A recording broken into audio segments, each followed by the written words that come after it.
Mashle magic and muscles के आखिरी episode यानी एपिसोड 12 की शुरुआत में हम लोग एबल को देखते हैं जो कि एबी से बात कर रहा होता है। ये पास्ट की कन्वर्सेशन है जहाँ पर एबल एबी से कहते हैं कि मैं तुम्हारी आंखों को एक अच्छा पर्पस दे रहा हूँ, तुम्हें अपनी आंखों को अब से छुपाने की जरूरत नहीं है, अब से तुम मेरे टूल हो, मेरे साथ आओ। जिसके बाद सीन वापस से प्रेजेंट का आता है जहाँ पर हम लोग एबिस को देखते हैं उसकी काफी ज्यादा बुरी हालत होती है और अब वो एबल की तरफ आने लगता है। वहीं पर अब अगले सीन में हम लोग देखते हैं मैश और मैश के दोस्तों को जो कि सेलिब्रेट कर रहे होते हैं क्योंकि उन लोगों ने लेमन को बचा लिया है। लेकिन तभी मैश कहता है माफ करना, मुझे बाथरूम जाना है। ऐसा बोलने के बाद अब मैश वहां से चला जाता है। ये देखकर सभी लोग सोचने लगते हैं कि आखिरकार मैश ने कितनी देर तक कंट्रोल कर रखा था। जिसके बाद अब फिन और बाकी सब नोटिस करते हैं कि जो सही बच्चे पपेट्स बन गए थे वो अब सभी लोग नॉर्मल हो चुके हैं। और तभी हम लोग उसी इनोसेंट जीरो के मेंबर को देखते हैं जो कि इस रूम के अंदर आ जाता है। वो जैसे अंदर आता है वो मैश के दोस्तों के सामने आ जाता है और वो लोग सामने से हट नहीं रहे होते हैं, इसलिए वो बंदा अपने मैजिक से उनके ऊपर हमला करके उन्हें दूर गिरा देता है। ये देखकर डॉट को उस पर काफी गुस्सा आ जाता है और वो उसे लड़ने के लिए खड़ा हो जाता है। लेकिन अब डॉट अचानक से उस बंदे की प्रेजेंस को फील करता है जो कि काफी ज्यादा डरावनी होती है, जिसे देखकर डॉट काफी ज्यादा डर जाता है और अब वो कुछ भी नहीं कर पाता है।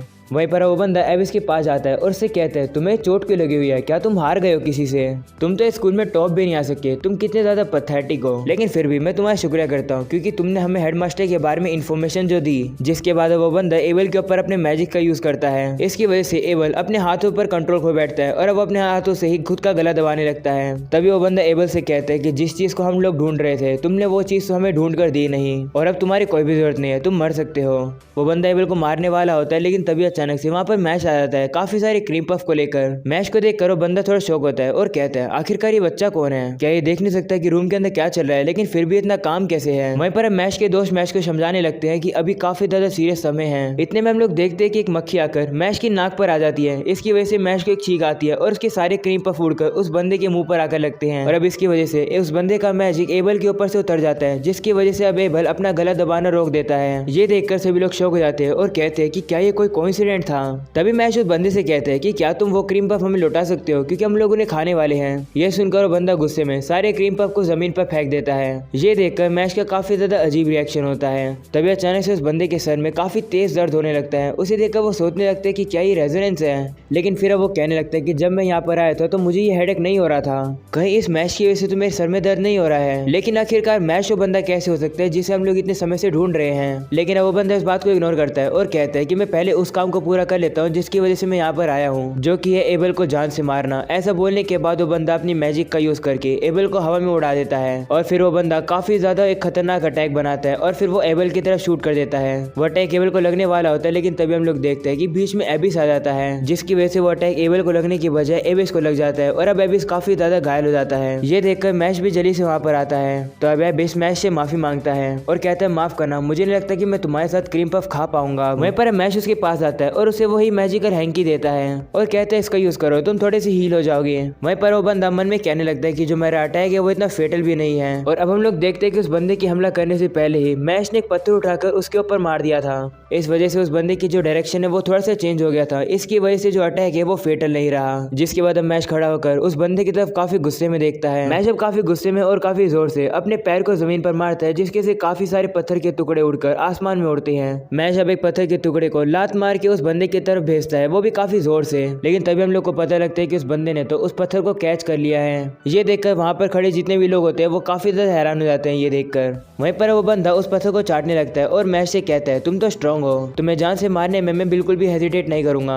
ये सुनकर मैश कहते हैं ठीक है, लेकिन तुम इस पत्थर को चाट क्यों रहे हो? चलो चाहे कुछ भी हो, मेरे को अब इसको इन्फर्मरी में लेकर जाना है और अगर तुमने मुझे रोकने की कोशिश करी तो मार मार के मैं तुम्हारा कचुम्बर निकाल दूंगा। ये सुनकर बंदा हंसने लगता है और अब वो आसमान में आ जाता है ताकि वो मैश से लड़ सके। वो इस बैटल को 30 मिनट्स के लिए करने के लिए कहता है। ऐसा बोलने के बाद वो मैश की तरफ काफी सारे हमले करता है, वो भी लगातार। वहीं पर मैश भी रुकता नहीं है, वो काफी सारे मुक्के मारकर उस चीज को तोड़ने लगता है, वो भी बार बार। लेकिन अटैक एक ही बारी में इतने ज्यादा आ रहे थे, इसकी वजह से मैश भी घायल हो जाता है। ये देखकर वो बंदा मैश का मजाक उड़ाता है और कहता है क्या हुआ, तुम तो मुझे मारने वाले थे ना, अब क्या हुआ, तुम बस बड़ी बड़ी बातें करते हो क्या? ये लड़ाई देखकर एबिस कह रहा होता है कि मैश कभी नहीं जीत पाएगा क्योंकि इन दोनों के अंदर काफी बड़ी क्वालिटीज का गैप है। वो हमेशा मुझे कहा करती थी कि सिर्फ लकी लोग होते हैं है जो कि हर चीज के साथ जन्म लेते हैं। सीना वापस से प्रेजेंट का आता है जहाँ पर मैश अब अभी भी कंटिन्यूसली उस बंदे के अटैक को रोक रहा होता है ताकि वो एबिस और एबल को बचा सके। ये कर एबल मैश कहने लगता है तुम रहने दो, तुम जीत नहीं सकते हो। ये एबिस भी बेवकूफ है, मुझे बचाने के लिए उसे इतना सब कुछ करने की जरूरत नहीं थी। ये सुनकर मैश उसे कहता है मुझे लगता है कि एबिस खुश है क्योंकि वो इतने समय से अकेला था, इसलिए वो खुश हो गया था क्योंकि तुम्हें उसकी जरूरत थी। मैंने सब सोचकर देखा है अपने आप को बिल्कुल ऐसी सिचुएशन में रखकर, तो तब फिर आखिरकार मैं कैसा फील करूंगा। इसलिए चाहे कुछ भी हो जाए मैं एबिस को बचा करूंगा क्योंकि उसे भी क्रीम पफ खाने हैं। मैश की सब बातें सुनकर अब एबल को अपनी मोम की बात याद आती है जहाँ पर एबल की मोम भी एबल से कहा करती थी कि अपने आप को दूसरों की सिचुएशन में डालकर देखो, अगर तुम ऐसा कर सकते हो तो तुम दूसरों के प्रति थोड़े और ज्यादा काइंड हो सकते हो। जिसके बाद अब एबिस को दिखाया जाता है वो भी सोचने लगता है कि किस तरीके से उसके पेरेंट्स हमेशा से दूर रहते थे, कोई भी उसे एक्सेप्ट नहीं करता था, लेकिन एबल ने उसे एक्सेप्ट किया। एबल को एबिस की जरूरत थी। जिसके बाद अब एबिस एबल से कहने लगता है प्लीज आपसे हो सके तो जल्दी से जल्दी यहाँ से चले जाओ। ये सुनकर एबिस सोच में पड़ जाता है और अब वो कहता है कि मेरे मोम और एबिस कितने ज्यादा नोबल थे।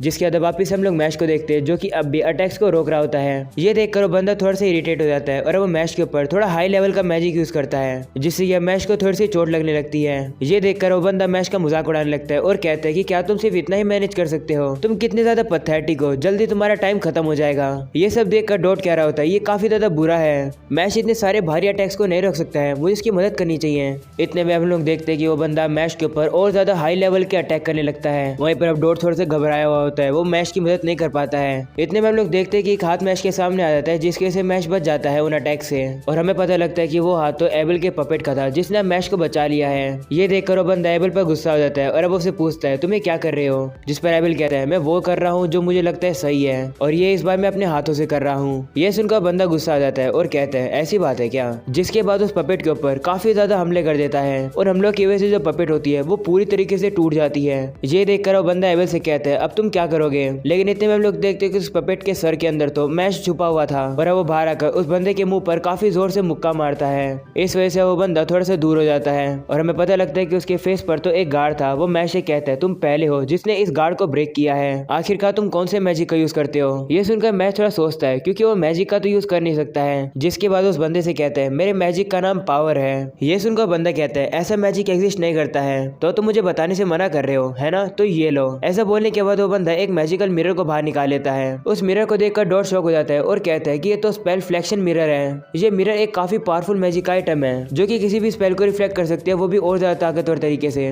डॉट अब मैश को वार्न करने लगता है, वो उससे कहता है अपने कोई भी मैजिक स्पेल का यूज मत करना, नहीं तो तुम खुद ही घायल हो जाओगे। हमें एक ऐसी स्पेल ढूंढनी होगी जिसमें मैजिक की जरूरत ना पड़ती हो। डॉट सोच ही रहा होता है, इतने में मैश उस मिरर के ऊपर लात मार के उसे तोड़ देता है। ये देखकर सभी लोग शॉक हो जाते हैं और कहते हैं कि ये तो मैजिक था ही नहीं।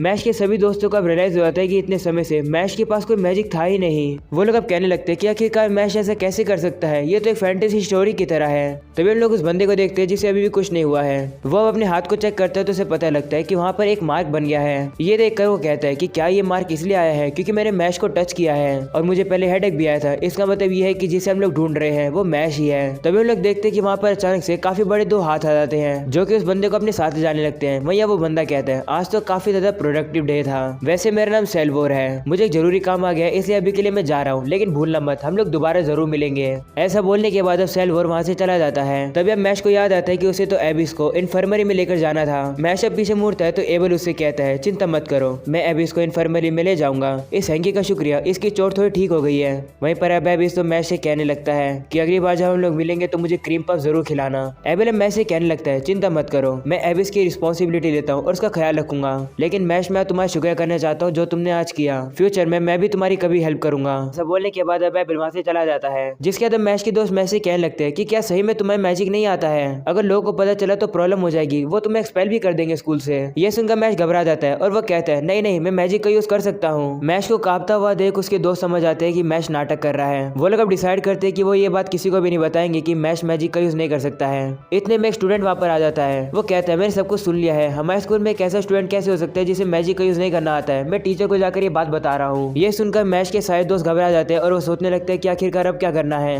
वहीं पर मैश को तो इस बात से कोई भी फर्क नहीं पड़ रहा होता है कि उसका सीक्रेट रिवील हो रहा है या फिर नहीं हो रहा है। मैश के दोस्त अब मैश से पूछते हैं कि आखिरकार अब तुम क्या करोगे, सभी लोग को अगर पता चल गया तो तुम मैजिक का यूज नहीं कर सकते हो। वहीं पर अब मैश बिल्कुल भी टेंशन नहीं लेता है, वो अपने क्रीम पफ को बाहर निकालता है और अब उसे खाने लगता है। और अब अगले सीन में हम लोग को काफी दूर का सीन दिखाया जाता है, जहाँ पे हम लोग को सेल्वर को दिखाया जाता है, जो कि अपने फादर से कहता है माफ करना लेट आने के लिए, लेकिन मुझे वो चीज मिल गई है जो कि हम लोगों ने खो दी थी। ये सुनकर सेल्वर के फादर काफी ज्यादा खुश हो जाते हैं। वो कहते हैं फाइनली फाइनली अब मेरी विश पूरी होगी, जाओ जाकर उसे लेकर आओ। और अब इसी के साथ हो जाता है ये एपिसोड और ये सीजन खत्म। इसका अगला सीजन 2024 तक आएगा, तो हम लोग को तब तक वेट करना पड़ेगा।